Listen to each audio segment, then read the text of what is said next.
సమాజంలో ప్రతి ఒక్కరికి ఆధ్యాత్మిక చింతన తప్పనిసరి అవసరమని తెలంగాణ గౌడ సంక్షేమ సంఘం రాష్ట్ర వర్కింగ్ ప్రెసిడెంట్ సూర్యాపేట జిల్లా రియల్ ఎస్టేట్ వ్యాపార అసోసియేషన్ జిల్లా అధ్యక్షులు తెలంగాణ సామాజిక ఉద్యమకారులు సావిత్రిబాయి పూలే జాతీయ విశిష్ట సేవ అవార్డు గ్రహీత పంతంగి వీరస్వామి గౌడ్ అన్నారు. ఈ రోజు శుక్రవారం సూర్యాపేట జిల్లా కేంద్రంలోని మన్యం సదాశివరెడ్డి ఫంక్షన్ హాల్ దగ్గర 10వ వార్డు వెంకటేశ్వర కాలనీ ఏరియాలో ఏర్పాటు చేసిన వినాయక విగ్రహం వద్ద తన కుటుంబ సభ్యులతో కలిసి కాలనీ ప్రజలతో కలిసి ప్రత్యేక పూజలు నిర్వహించారు. ఈ సందర్భంగా వార్డు ప్రజలతో కలిసి ఆయన మాట్లాడారు. ఆధ్యాత్మిక చింతన అలవర్చుకోవడం మూలంగా ప్రతి ఒక్కరికి మానసిక ప్రశాంతత లభిస్తుందని తెలిపారు. ఆ విఘ్నేశ్వరుడి చల్లని చూపుతో తెలంగాణ రాష్ట్ర ప్రజలందరికీ విఘ్నాలు తొలగి విజయాలు చేకూరాలని పంతంగి వీరస్వామి గౌడ్ అన్నారు. సమాజంలో ప్రతి ఒక్క కుటుంబంలో ప్రతి కార్యంలో పండుగల్లో పూజ చేసేటప్పుడు మొట్టమొదటిగా వినాయకుడికే విఘ్నాలు తొలగిపోవాలని పూజలు చేస్తామని ఆయన అన్నారు. తెలంగాణలోని ప్రజలందరూ సుఖ సంతోషాలతో ఉండాలని వినాయకుడిని కోరుకున్నట్లు చెప్పారు. అనంతరం భక్తులకు పులిహోర ప్రసాదాలు పంపిణీ చేశారు. ఈ కార్యక్రమంలో పాలవరపు కామేశ్వరరావు, పొన్నం వెంకటేశ్వర్లు, పెద్ది రామచంద్రరావు, కనతల వెంకటేశ్వర్లు, గడ్డం వెంకటరెడ్డి, షాదు వెంకటరెడ్డి, మన్యం సదాశివరెడ్డి, సుధాకర్ రెడ్డి, శ్రీనివాసరెడ్డి, సురేందర్ రెడ్డి, రిటైర్డ్ టీచర్ రామచంద్రయ్య తదితరులు పాల్గొన్నారు.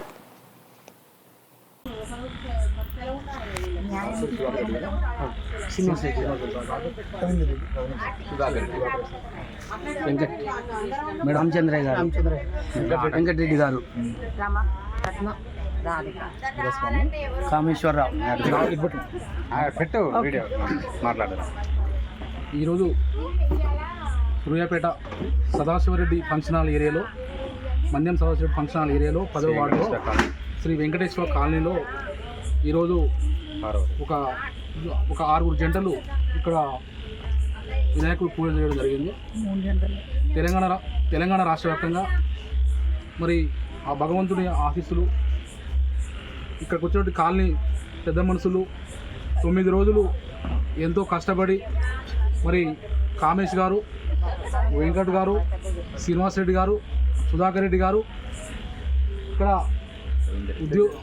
రవీంద్ర రెడ్డి గారు, వెంకటరెడ్డి గారు, రామచంద్రయ్య గారు, ఇక్కడ సదాశివ రెడ్డి గారు మరి వారి యొక్క ఆధ్వర్యంలో, పెద్ద రామచంద్ర గారు ఆధ్వర్యంలో మరి ఘనంగా ప్రతి సంవత్సరం కూడా మరి ఎంతో ఉత్సాహంగా ఈ యొక్క దైవభక్తి అనేది, మన ఆధ్యాత్మిక చింతన అనేది, మన యొక్క ఆ భగవంతుని ఆశీర్వాదం ఉంటేనే ప్రతి ఒక్కరు కూడా మనం ఏదైనా విజయం సాధించగలుగుతాం.